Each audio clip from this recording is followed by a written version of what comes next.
Ну, я готов прийти в суд по оспариванию санкций СНБО и представлять интересы представителей чеченского народа, ну, быть их представителем, быть просто судебным представителем. Вот и все. В этом плане я готов приходить на судебное заседание наравне с другими адвокатами, участвовать в подготовке материалов. Вот, то есть, спасибо большое. Оказать свои юридические услуги. Да, я готов.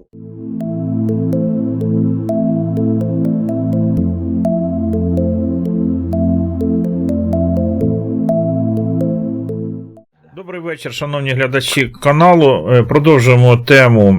Ви знаєте, вже тему ми більше тижня обговорюємо цю тему, чому Зеленський здає добровольців, чеченських добровольців, які воювали за Україну. Чи це ініціатива президента, чи він про це зовсім не знає, чи ми це вже обговорюємо. І зараз будемо спілкуватись Юрій Шулипа, юрист, директор Міжнародної асоціації Інститут національної політики. Правильно я назвав вашу должность, Юрій? Да, привет. Здравствуйте, Юрий. Вот скажите, пожалуйста, а что это за институт, чтобы просто зрители немножко были, с вами поближе познакомились? Институт национальной политики, в первую очередь, социалистическая технологическая организация и основное наше направление – это стратегическое развитие. То есть то, чем занимается наше государство. Мы занимаемся развитием будущего. В смысле, это Украина занимается, да? Украина не занимается. Потому что если Украина занималась, то мы не занимаемся. Украина нас от этого освободила. Он имеет в виду государство. Ну да. Юрий, Украина, я сказал, что мы приехали, слились там, уточняет момент. Я так понимаю, что вы, вот как и Украинская спилка блогеров, все делаете без помощи государства, на волонтерских засадах, вот по чисто вашей инициативе. Естественно. Государство вам никак не помогает. Да, ни государство не помогает, никакие западные доноры, никто. Единственное, я вам скажу, кто наш главный донор, это граждане Российской Федерации, которые приводят против чеченских республики, Беларусь, Израиль и Украины. И какие-то представители зарубежных диаспор. Собственно говоря, это наша финансовый дефицит. Мы с вами коллеги, просто мы живем за счет средств наших зрителей, Украинская спилка блогеров. Нас не спонсирует тоже никакая партия, никакой олигарх и никакая организация. Тут мы с вами едины, да. Вот скажите, пожалуйста, Юрий, понятно, что прошло уже больше 10 дней вот с этого момента. Я зачитывал и Аслану, и всем нашим собеседникам то, что было на Совете Безопасности в пятницу, где Зеленский вышел и сказал, что мы уже выдворили там 111 человек воров в законе, мы продолжаем эту работу. У меня такое ощущение, что несмотря на общественный резонанс, до Зеленского так мы и не достучались. Общественное мнение, политологи, общественные организации. И он даже не знает, наверное, об этом. Как вы думаете, как юрист? Зеленскому, конечно, не достучимся. Почему? Потому что он сейчас на самом высоком украинском уровне первой российской агентуры. Сейчас на агентурных позициях сидят такие люди, как Андрей Ермак, это глава президента, оперативный дядя Козырев, который был завербован весной 2019 года, после чего общеизвестно сдал Украину вот этому традиционному одностороннему курсу по присоединению к Орлову, так называемого Майера и всего прочего, нормандский протокол, я уже постоянно не говорю. И второй достаточно сильный агент российского влияния Олег Татаров. Он является куратором, координатором правоохранительной деятельности, фактически под Олегом Татаровым СБУ, Генеральная прокуратура, национальная полиция, Нацгвардия, даже частные разные структуры. Он был завербован оперативным сотрудником присвоить международному сотрудничеству в сентябре 2011 года, когда его на заместителя главы департамента МВД Украины и был присвоен оперативным псевдоним Шишина. Поэтому сейчас не только российский, но и есть такой агент российского влияния Демченко, заместитель Совета национальной безопасности Барбарус. Достаточно украинский сильный агентурный потенциал, мы занимаемся изучением российской агентуры. Я, кстати, хочу случаем сообщить достаточно, я считаю, научного юридического сообщества Украины. Просто для тех, кто интересуется, через пару месяцев свет должна выйти моя оригинальная монография под названием «Агентурный аппарат Российской Федерации 2014-2021 году». В Украине. В Украине, конечно, да. Юрий, возникает вопрос, откуда такие возможности, такая консервативная информация? Смотрите, она не спустили, так сказать. Хотя, конечно же, с точки зрения Российской Федерации, тут опять-таки вопрос половинчатый, представляет государственную тайну. Но дело в том, что прекрасно понимаете, я жил в Москве. Знаете, какой я закончил заведение. И та информация, которая обнародуешь, я могу через своих знакомых коллег, потому что разные есть сокурсники, кто-то уже служил в театре, контрразведки ФСБ, ушел с вами полковника, другие еще какие-то определенные там структуры. Эта информация часто и работают в различных адвокатское образование в Москве часто защищают права этих называемых российских, я говорю, возможность нет информации проверить есть. И более того, что даже новую информацию, которая где-то там в банках закрытых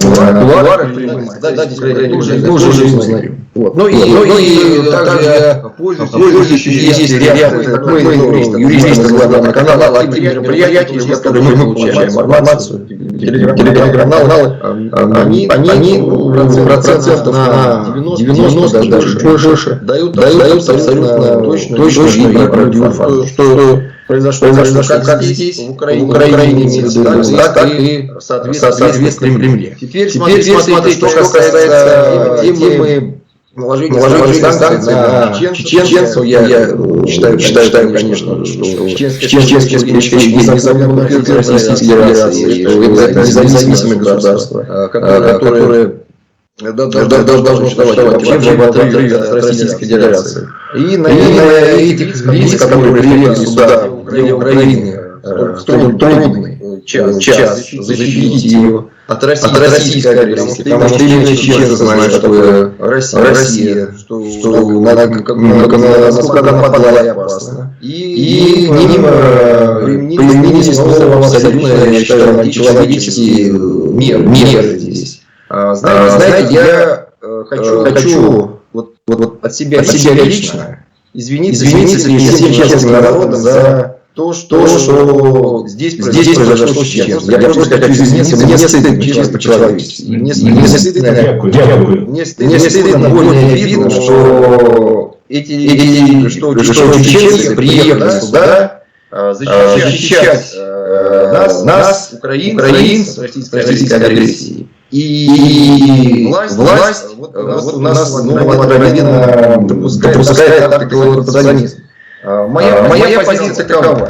Я считаю, мое личное мнение, что, конечно же, статус участника боевых действий, участника антитеррористической операции или участника операции объединенных сил, назовем, в общем, так, участника украинской растительной войны, он, конечно же, не дает для всех право совершать какие-то административные либо уголовные преступления. Это безусловно.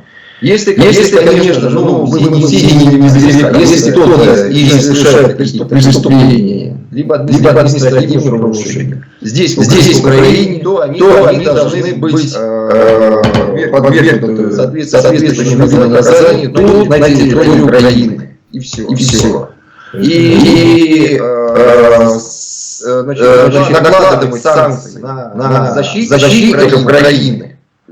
Понятно, что последующие перспективы их передачи врагу на смерть и мучения, мы прекрасно знаем, что такое тюрьмы ФСБ и в Чечне у этого путинского коллаборанта Кадырова. Это действительно,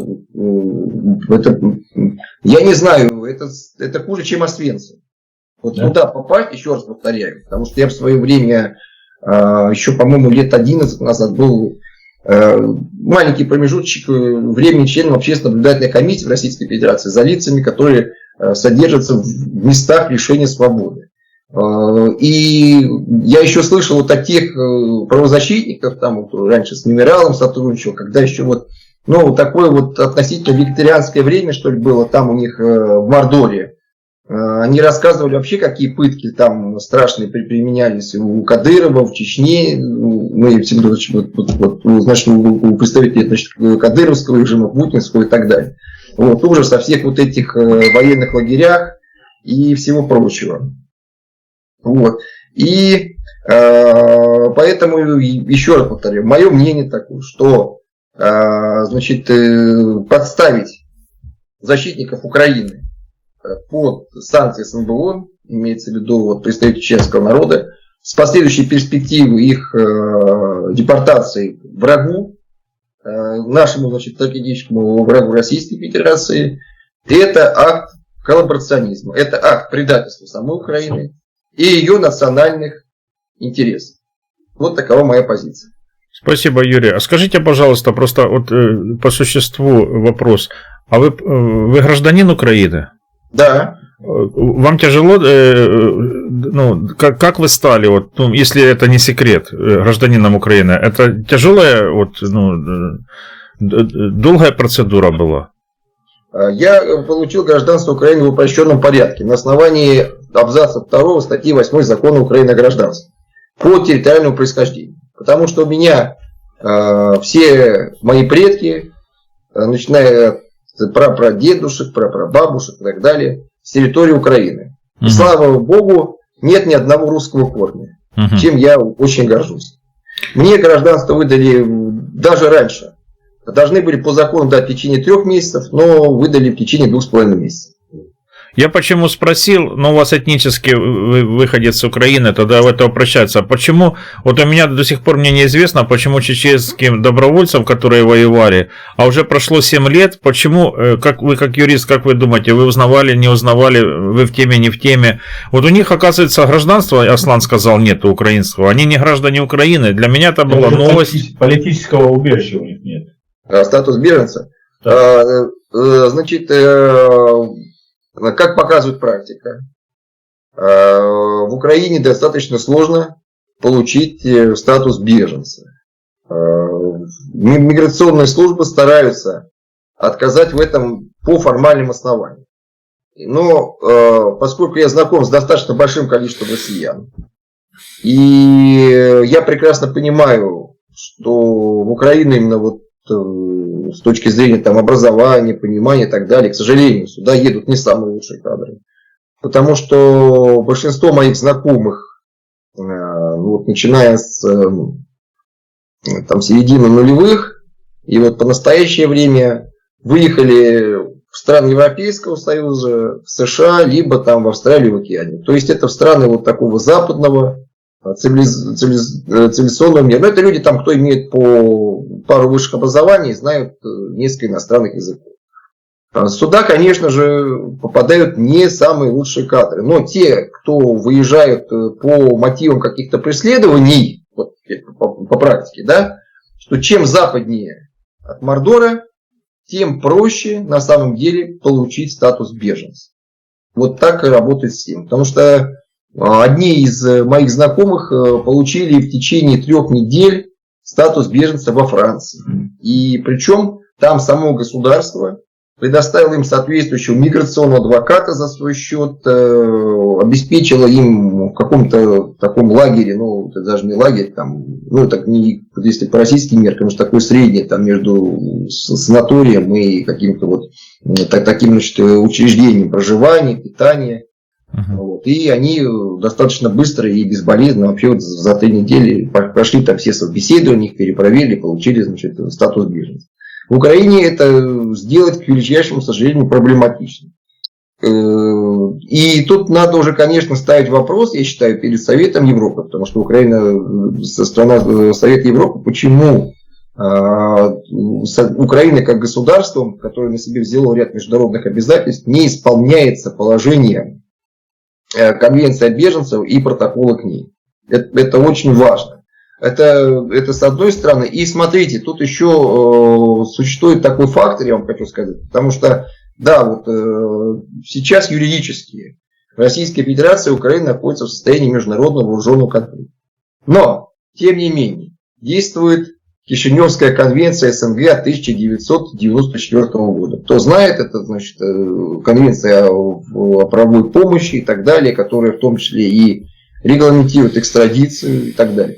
Действует еще ряд нормативно-правовых актов между МВД Украины и МВД Российской Федерации, между ФСБ России и СБУ Украины и какими-то иными еще министерствами и ведомствами. То есть нужно вообще, я считаю, вот чем бы занялись украинские правозащитники, мой им совет, это провести ревизию нормативно-правовых актов. И в той части, значит, где их действие создает непосредственно угрозу национальной безопасности, обороны, правопорядка Украины, они должны быть вообще прекращены.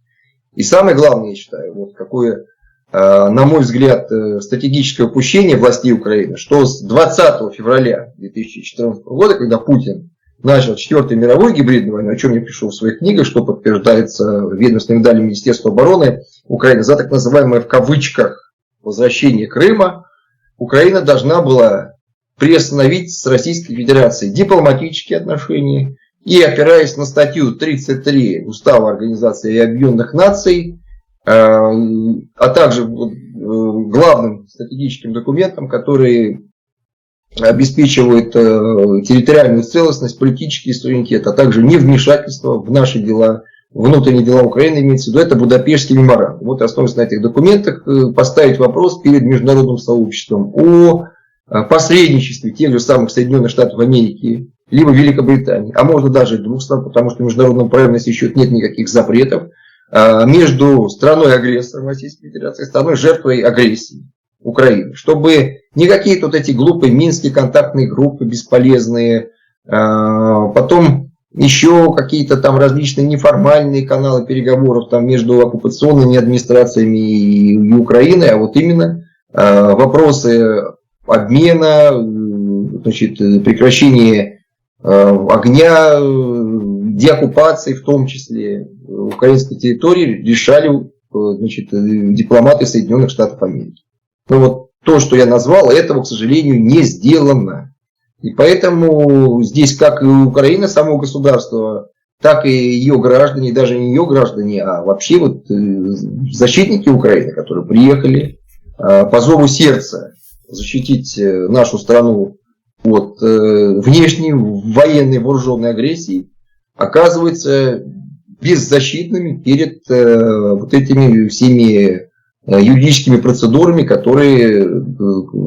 которыми вот, значит, как раз таки враг наш стратегический враг, ими может пользоваться. Ну и еще, конечно же, вот, нужно взять, что тут нужно учитывать тот фактор, что в Украине значительный агентурно-подрывной потенциал Российской Федерации. Если, например, Путин в том самом 2020 году на поддержку политической агентуры в странах Европейского Союза выделил сумму около 180 миллионов долларов, то на агентурный аппарат Российской Федерации в Украине он выделил чуть более 220 миллионов долларов. То есть, это как раз свидетельствует о том, что именно приоритетной задачей по изменению, значит, политической конфигурации для Путина, конечно же, является Украина, а уже потом на втором месте Европейский Союз. Коллеги?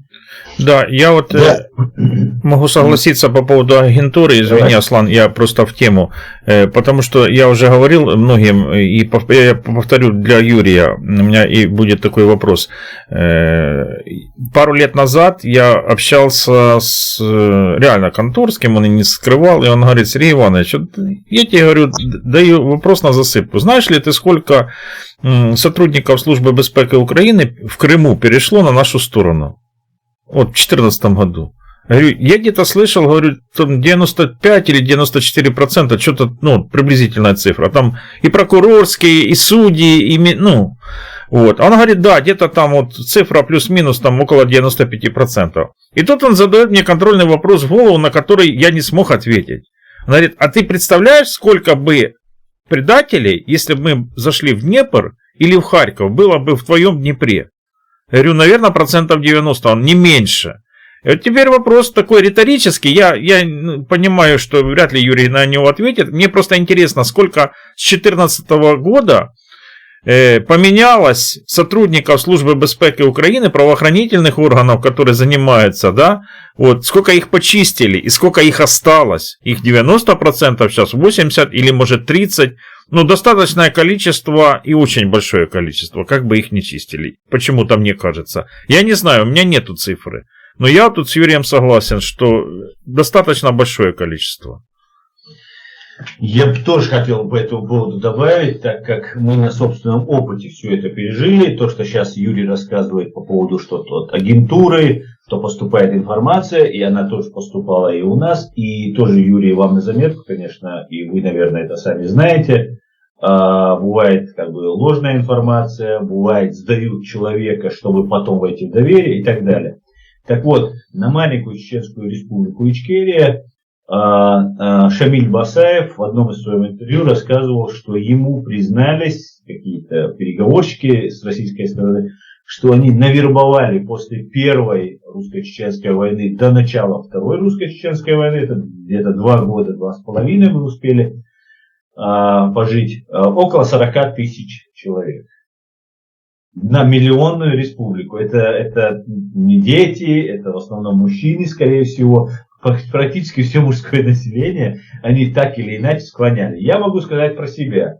Я когда учился в 97 году, в 98-97 году в Санкт-Петербургском государственном университете на юрфаке, нас всех чеченцев, 9 человек нас было, пацанов, и одна девчонка, ну, там несколько отсеялись, 6 осталось. И нас всех пригласили и с нами разговаривали, и мне лично предлагали сотрудничать, подписать документы, меня там предлагали блага разные, карьеру и так далее, и так далее. Когда я отказался, меня попросили покинуть университет. Я начал писать жалобы, и мне дали, вынудили меня все-таки покинуть университет, и я не закончил Санкт-Петербургский государственный университет, где это гнездо вот этого гибни, именно юрфак. Там очень много людей вербуют, обучают и так далее. И вот у меня вопрос к Юрию.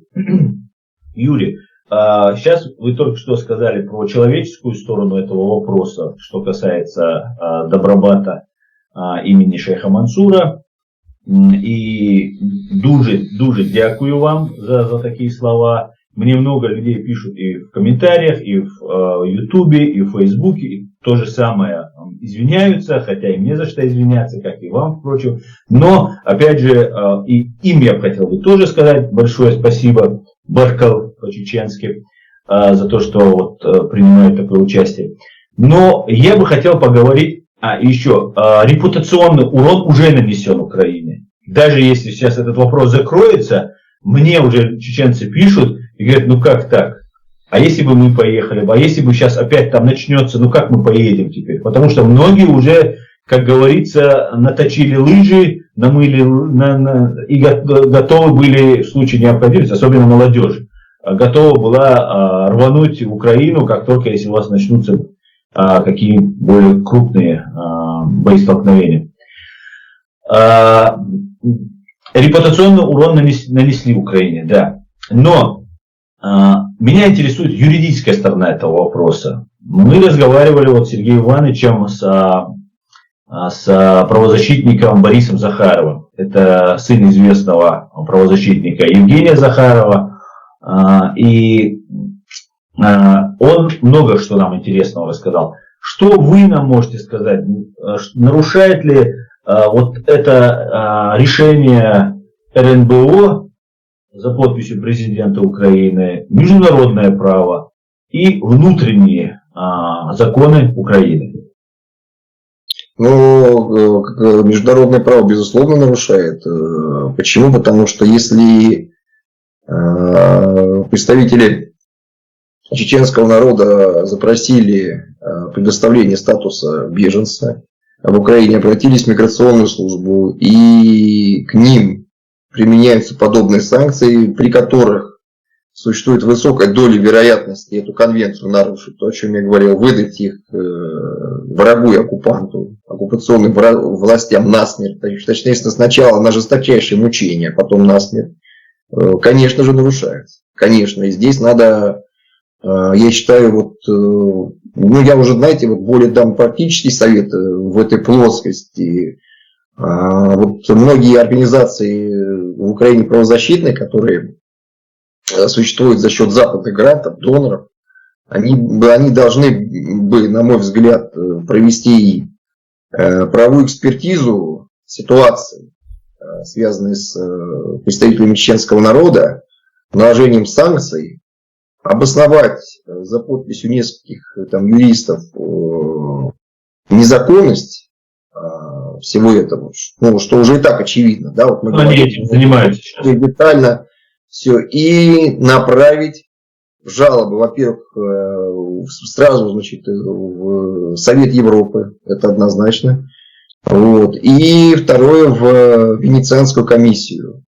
За демократию через право обязательно, чтобы Венецианская комиссия каким-то образом, в общем-то, на все это дело отреагировала. Возможно, я также предполагаю, что нужно бы обратиться в Европейский суд по правам человека, потому что уже если существует в подобной ситуации перспектива выдворения, ну тут, смотрите, надо еще понимать вообще, в каком юридическом статусе каждый из тех лиц находится, которые попали непосредственно под вот эти санкции.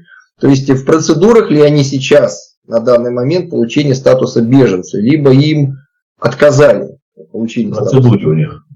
В процедуре. Ну так вот, тем более, я вообще не понимаю, как это так, если не закончена сама процедура, а нет решения, люди сами фактически находятся в заложниках, потому что если они в процедуре, паспорта, соответственно, хранение их документы, значит, на хранение в миграционной службе, и сама эта справка о, значит, обращением за защитой, ну, фактически человек и так ограничен в своих даже гражданских правах. Он не может с этой справкой обратиться к нотариусу за совершением нотариальных действий, открыть счет в банке. Я знаю, но насколько эта справка ограничивает права человека в Украине. Да, и санкции тоже, Юрий, накладываются так, что вот как Захаров говорит, что они не могут пошлину дать. Ну, смотрите, давайте даже будем говорить так, что сама процедура рассмотрения вопроса о предоставлении человеку статуса беженца либо об отказе, вот именно вот эта справка, это уже как одна из форм санкций. Потому что человеку и так сказать, ну, человек же не совершил, вот, как иностранный гражданин, который сюда приехал в Украину, какого-то уже противоправного деяния, что он не может, значит, пройти к нотариусу за за удостоверением каких-то нотариальных действий, открыть счет в банке, воспользоваться еще какими-то правами. Это не гражданские права. Я не говорю там участвовать в выборах, там, значит, претендовать на какую-то государственную там, или муниципальную должность. А человек просто не может, скажем так, реализовать свои общечеловеческие права. Так что само хождение вот с этой, значит, желтой справкой, она в Украине называется довідка про звернення за захист. Это уже, в общем-то, санкции. И фактически здесь нарушение Конституции Украины, если уж мы так глобально рассмотрим эту ситуацию, людей подвергли двойному наказанию. Да, и посмотрите, подвергли к двойному наказанию, и причем, вот что важно, смотрите, что, собственно говоря, вменяют. Потому что санкции накладываются, ну, то мы видим, наложили санкции на главного агента Российской Федерации в Украине Виктора Медведчука. Ну и на другого агента-исполнителя России Тараса Козака. И еще 6 человек, которые с ними аффилированы. Вот. Вот здесь, конечно, понятно, есть у них в их действиях состав преступления. На них поэтому и наложили санкции, потом открыли уголовное производство. А тут-то, собственно говоря, за что накладывают санкции? Я вот этого вопроса не понимаю. Ну да. Еще... Потому что санкции применяются, да, еще раз, да, извините, я просто дополню, чтобы зрители и слушатели понимали, чтобы не думали, что вот просто так. Санкции применяются к преступникам, к лицам, которые даже не какие-то мелкие административные происшествия совершают, а именно преступления. Да, там есть люди, которые вообще ни под каким уголовным делом, ни под какой статьей не ходят. Абсолютно там есть люди, на которых нет ничего, даже бесплатного, неоплаченного проезда в общественном транспорте. Никакого административного. Там есть 2 человека, которых просто включили и все. Вопрос такой, который я до сих пор не нашел ответа. Какая служба занималась составлением этого списка? По логике, наверное, это все-таки полиция, менты. Нет, несколько, Сергей Иванович. Несколько служб. Там одна фамилия может, даже там дублируется в этих списках, так как, скорее всего, это разные ведомства добавляли людей в этот список. Но вот кто добавил туда вот защитников Украины, вот пока еще остается неизвестным. Ну, значит, да, ну, смотрите, по всей видимости, это служба безопасности Украины. Почему? Потому что прежде чем, вот, скажем, ну, сразу смотрите, те лица, которые находятся в получении статуса беженца, потом материал о них миграционная служба передает в СБУ. А СБУ уже делает свое заключение, то есть проверяет этого человека, ну, разрабатывает, что это за человек, потому что, понятно, без СБУ нельзя, и, ну, это абсолютно обоснованно, без заключения службы безопасности Украины нельзя предоставлять человеку статус беженца. Кто он такой? Может быть, это российский кадровый разведчик, нелегал, сюда в Украину заброшен. Поэтому, естественно, должно быть время, чтобы каждое лицо, вот, который претендует в Украине на получение статуса беженца, проверить его на, значит, то вот, значит, ну, является, то есть несет ли оно угрозу национальной безопасности, национальным интересам Украины, либо нет. Это однозначно. Поэтому я считаю, что, скорее всего, информация в СНБО пришла по линии СБУ. Ну, тут вот опять же вопрос такой, да. Понятно, что СБУ будет заниматься, потому что это миграция и это их работа. А обычных авторитетов, воров в законе, это все-таки, наверное, полиция, обычные менты, наверное, да, вот составляли списки. В общем-то так, да. Потому что... Нет, Аслан не согласен. Нет, я имею в виду, что если такие уж большие авторитеты какие-нибудь, да, их, например, в России курирует ФСБ, да, и курирует, и привлекает. Ну, конечно же, МВД тоже этим занимается. Как бы курирует их ФСБ, а МВД их как бы для вида иногда задерживает и иногда сажает в тюрьму.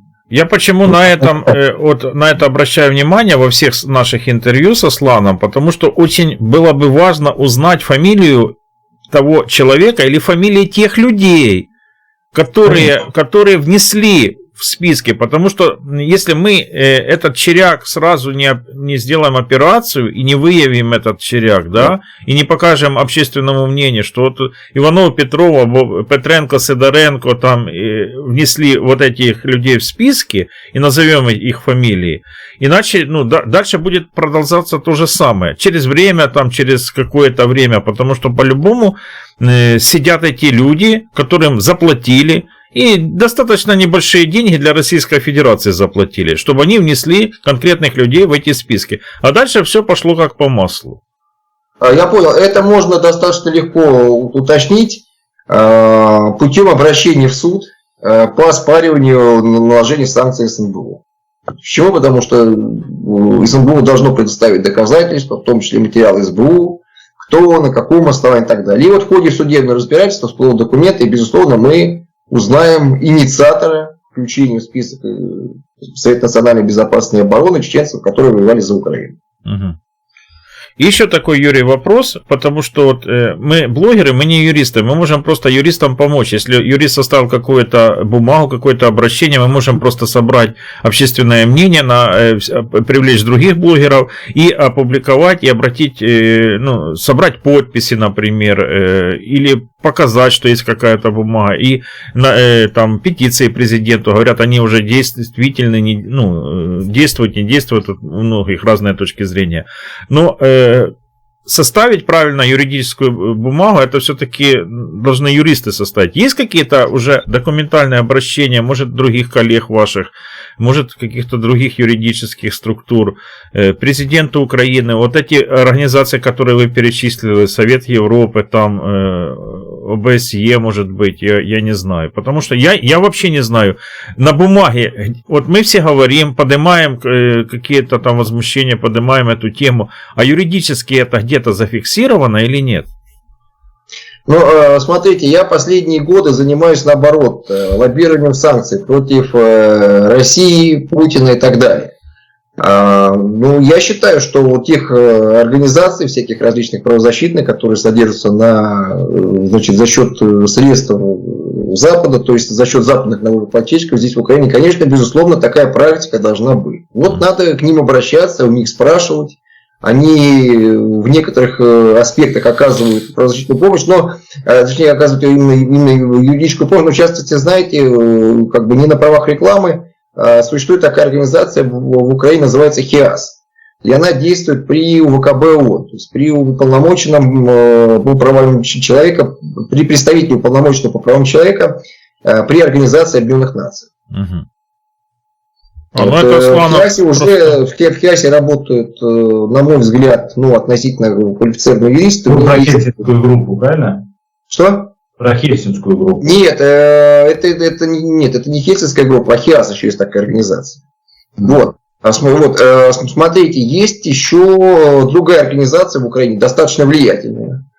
Там работают квалифицированные юристы, даже иногда к сотрудничеству, на аналитическую работу и все прочее, они привлекают и заслуженных юристов Украины. Это Луганская правозащитная группа. Вот как говорится, не на правах рекламы, но можно обратиться непосредственно в Луганскую правозащитную группу и там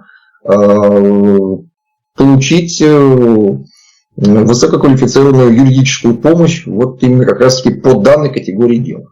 Это, Аслан, кстати, тебе на заметку, потому что надо именно привлекать к бумажной работе. Бумажная работа тоже очень важна, да, в этом. Сергей Иванович, этим занимаются именно Евгений Захаров и Борис Захаров, отец с сыном. И я тебе потом еще скину их последнюю конференцию, когда там представители чеченской диаспоры, я еще до записи вам об этом говорил, они как раз там выступают. И сейчас у тебя должна быть большая пресс-конференция крупных именитых правозащитных организаций Украины по этой теме. Я думаю, буквально на днях они соберутся и много чего узнаем. Да. Работа ведется, извините, Юрий, и не все у вас не юристы, Сергей Иванович, в вашей спилке блогеров. Ну да. Да, Юрий. Да, Юрий вас слышит. Да. Так что, если есть, вот опять-таки, в подобной ситуации, в том числе и по оспариванию санкций Совета национальной безопасности и обороны, я рекомендую обратиться в Луганскую правозащитную группу к ее руководителю непосредственно Наталье Евгеньевне Цело-Вольниченко.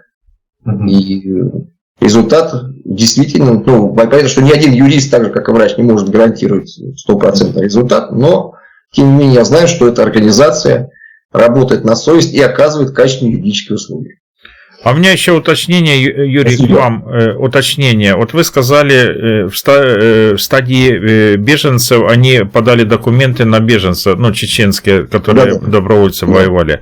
А вот у меня другой вопрос. Хорошо, это мог подать человек, который беженец из России, он подал, он там политические преследования, он подает и ждет очередь. Но эти люди воевали за Украину. И там вроде бы был какой-то то ли закон принят, то ли какое-то постановление, что люди, которые воевали по упрощенной схеме, получают гражданство. У меня вопрос по гражданству. Как у них по гражданству юридически? Им обязаны предоставить ускоренное гражданство, не обязаны ускоренно, именно те, которые воевали. Вот непонятная ситуация. Да, Сергей, отвечаю на ваш вопрос. Насколько мне известно, то, что предлагал Владимир Зеленский, пока еще не реализовано. Единственное, есть положение в законе Украины о гражданстве, о том, что, значит, что гражданство может быть выдано иностранным, гражданство Украины может быть предоставлено, значит, иностранцу, в том случае, если этот иностранец представляет интерес для Украины. Вот там по мотивам национальных интересов может это. Существует такое положение, но представляет интерес, кто это оценивает. Ну, кто оценивает, а вот это как раз таки оценивают чиновники комиссии при президенте Украины по вопросам гражданства. Вот они как раз таки этот вопрос решают. Уже не миграционная служба, потому что миграционная служба это первичная инстанция в этом процессе получения гражданства, куда кандидат, соискатель на вступление в гражданство Украины подает документы. А потом они идут из районного управления миграционной службы в главное управление уже по городу Киеву там, или по иному какому-то субъекту Украины, если это не Киев, а, например, Киевская область. А после чего уже третья стадия, они попадают в комиссию при президенте Украины по вопросам гражданства. Вот там чиновники уже сами на свое усмотрение, на личное. Вот, ну, просто опять-таки это так сформулирован закон. Они могут рассмотреть все материалы, которые представляет миграционная служба, и сказать, так, вот этот, например, человек, вот он представляет интересы для Украины, ну ладно, сейчас примем решение, предоставить ему гражданство, напишем проект решения, президенту на подпись отнесем, он подпишет, все. А кто-то скажет, ну, там, а другой, например, не представляет. Ну, опять-таки, ну, тогда, значит, подписывать не будем, отказ и все.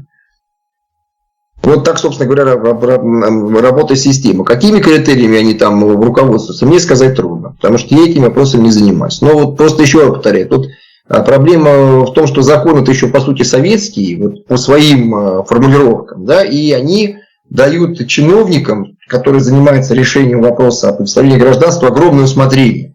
Потому что президент, еще раз повторяю, он сам не занимается. Он не будет говорить, там, вот этому гражданству я дам, а этому гражданству не дам. Все решают именно административные чиновники, невидимые.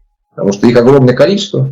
И вот что там они напишут, какую справку, там, какое дадут заключение, то подпишет президент. Вот таков, значит, механизм предоставления гражданства Украины по, значит, вопросам государственного интереса. Спасибо. Юрий, мы с Сергеем из украинской спилки блогеров решили заняться этим вопросом, привлечь максимальное внимание украинской общественности, европейской, международной общественности к этой проблеме, к этому вопиющему факту. И всех приглашаем, и политиков приглашаем, правозащитников, юристов, военных американских. Ну, разных людей мы приглашаем. Каждый день, пытаемся каждый день выкладывать эти видео. И все 26 человек с нашей спилки блогеров по нашему плану распространяют в 5 часов по украинскому времени. Это видео выкладывают. Завтра в 5 часов и ваше интервью тоже все увидят.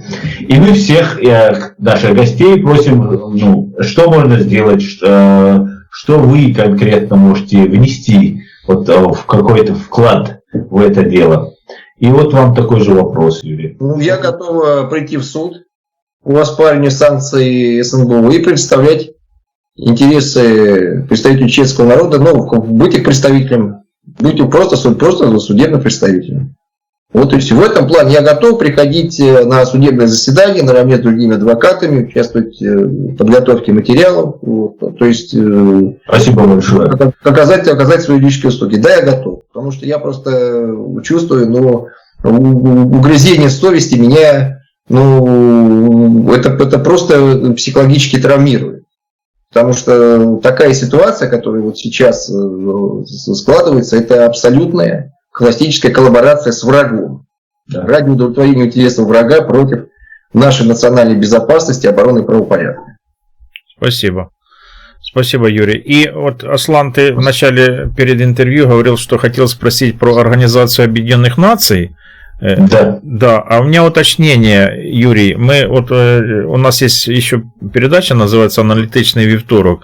И там Виктор Борисович Хазан, он, когда разваливался Советский Союз, он перебрал всю документацию, перешерстил в Организации Объединенных Наций, там с начала 90-х годов, где бы было документально как-то засвидетельствовано, что Советский Союз или произошла передача прав Российской Федерации в Совете Безопасности, он этого не нашел, документа нету, говорит, потому что оно пошло как-то своим чередом, как-то пошло колеей, потом Украина отказалась от ядерного вооружения, и вроде бы как смирились с тем, что Россия, как страна, которая владеет ядерным вооружением, вроде бы как там в составе Совета Безопасности осталась. Какие перспективы? Вы знаете что-то более конкретное в этом? Есть ли перспективы как-то Россию или лишить права голоса, или какие-то другие, вот кто-то этим занимается, не занимается? Что вы можете сказать по этому поводу?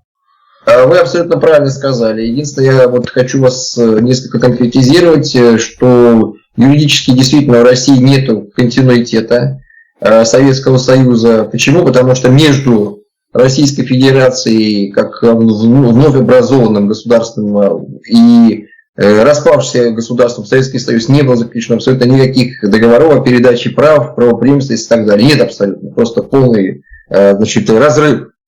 Вот. И такая же точная ситуация касается и Организации Объединенных Наций. Почитайте устав ООН. Там нету такой организации, как Российской Федерации, именно в уставе ООН. Тем не менее, к величайшему сожалению, мировое сообщество после распада Совка, вместо того, чтобы Российской Федерации предложить, как вновь образованному субъекту международного права государству, вступить в Организацию Объединенных Наций, как на общих основаниях, как, например, распалась Чехия и Словакия, точнее, распалась Чехословакия на Чехию и Словакию.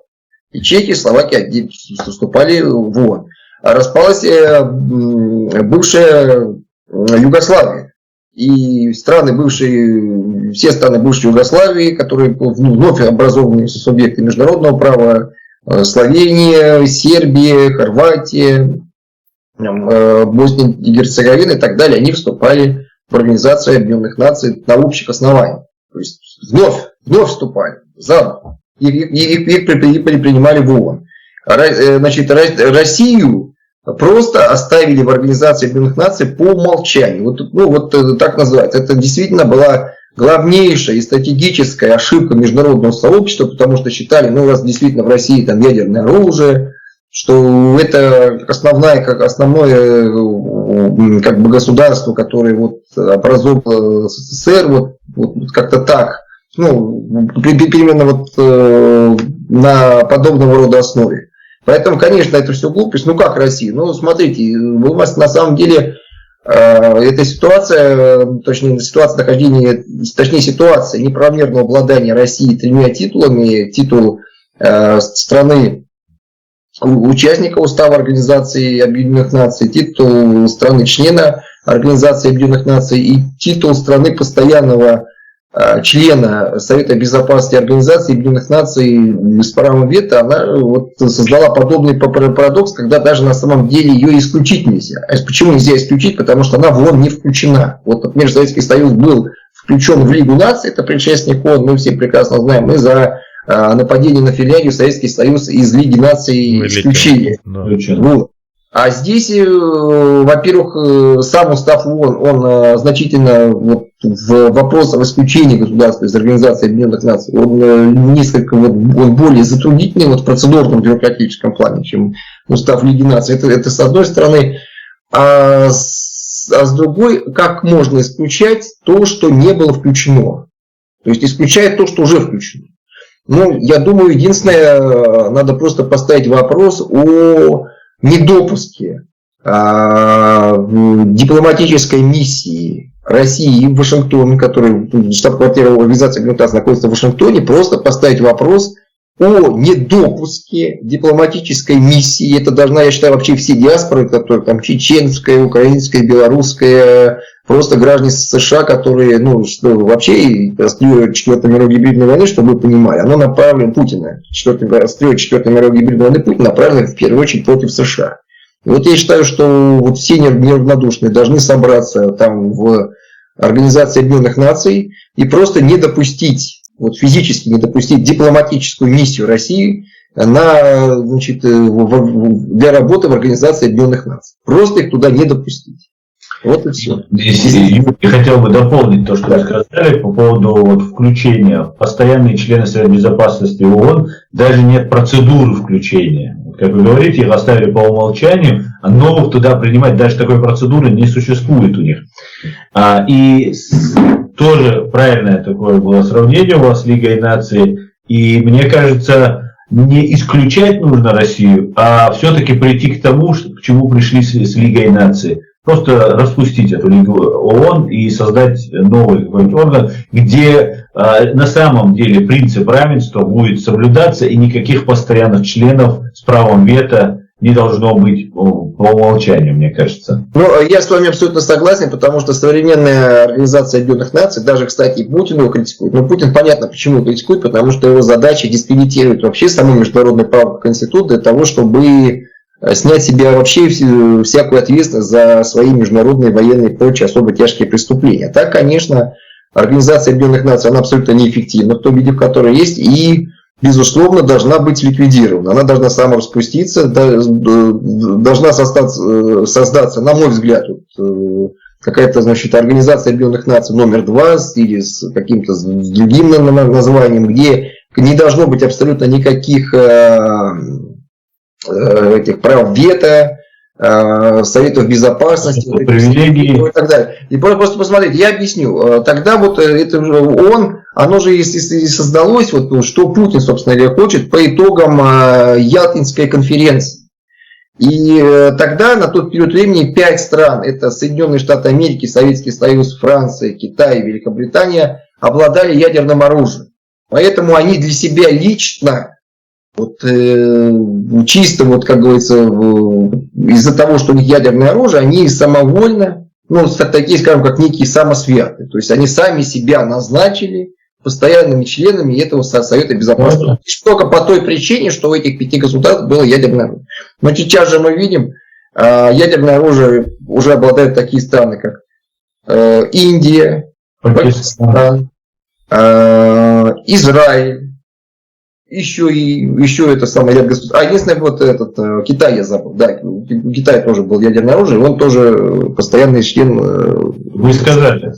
Да, я что, ну да, здесь тем более. Ну вот, собственно говоря, поэтому надо, ну я считаю, конечно же, действующий ООН распустить.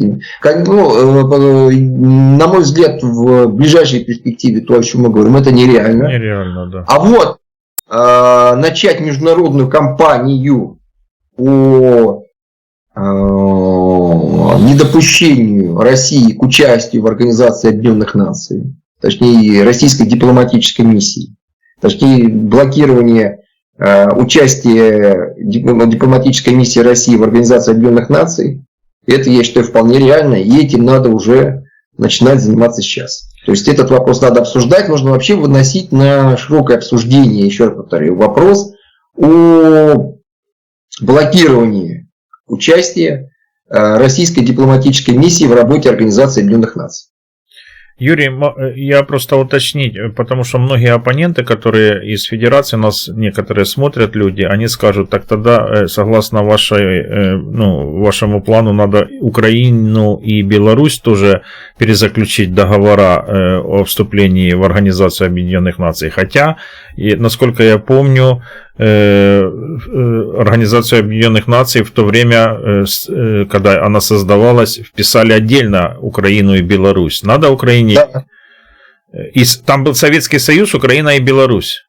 Да, абсолютно правильно, поэтому Украина, естественно, она абсолютно правомерна с точки зрения международного права, и устав ООН находится в этой организации. У нее, конечно, больше прав.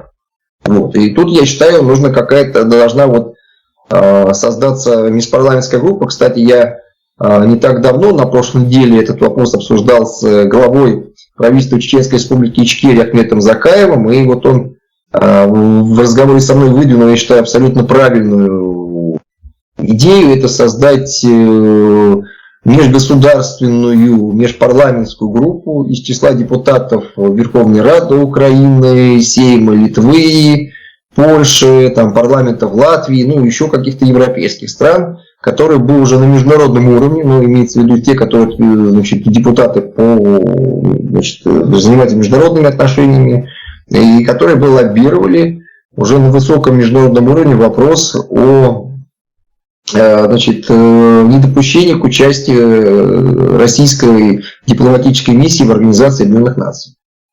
Кстати, вот вы сказали про Ахмета Закаева, я давно хотел спросить про него, это уже вопрос к Аслану.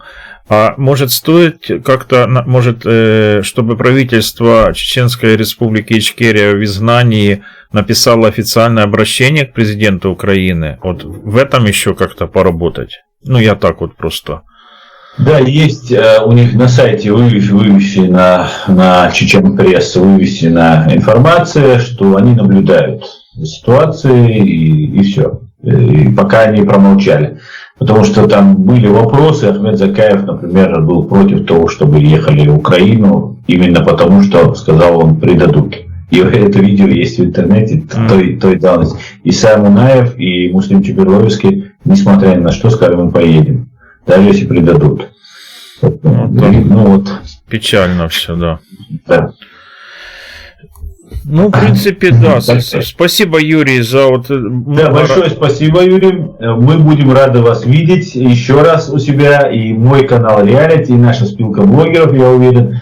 Мы будем рады, если у вас будет что-нибудь интересное и по этой теме, которую мы сегодня обсуждали, и по другим темам. Готовы к вам коммуникации с вами и сотрудничеству. Спасибо большое. У меня по другим темам очень много вопросов, например, потому что у нас сегодня тема сегодняшняя, мы обозначили ее, а у меня 16 числа будет встреча Байдена с Путиным. Я сегодня общался с американцами, с республиканцами, как они критично, это тема другой передачи, мне было бы интересно или по итогам встречи обсудить с вами эту встречу, потом уже после встречи. Вы знаете, мое мнение таково, что эта встреча, по всей вероятности, не состоится. Почему? Потому что по состоянию на 10 июня МИД Российской Федерации до сих пор не предоставил в Белый дом свои предложения по поводу встречи. То есть они должны, Россия тянет максимально. Во-первых, и во-вторых, все эти негативные тенденции, которые происходят в России, это полнейший разгром так называемой оппозиции. Арест Андрея Пивоварова в Москве, известного оппозиционера, давление на другого оппозиционера Венедиктова, изгнание из России Гудкова и так далее. Все, еще раз повторяю, это свидетельствует на самом деле о том, что Путин-то и не готовится к встрече. Как показывает советский опыт и даже, условно говоря, раннего Путина, перед тем, когда решался вопрос о проведении встреч на высоком уровне между руководством России и Соединенных Штатов Америки, вся эта негативная деятельность России против прав человека, информационно-подрывная деятельность и прочего, она просто прекращалась. А тут мы видим, у нас два таких главнейших, я считаю, важных разведпризнака, которые свидетельствуют о том, что, по всей видимости, то, что я уже перечислил, нет проекта со стороны МИД России именно в повестке дня российской страны, что именно Путин будет обсуждать с Байденом, его предложения, которые он намерен обсуждать. И второе, это травля российских несогласных внутри самой России. Понятно. Ну, посмотрим. Осталось меньше недели. Спасибо большое, Юрий. Спасибо. Удачи вам. Да, и вам спасибо, удачи. До свидания. Спасибо, до свидания.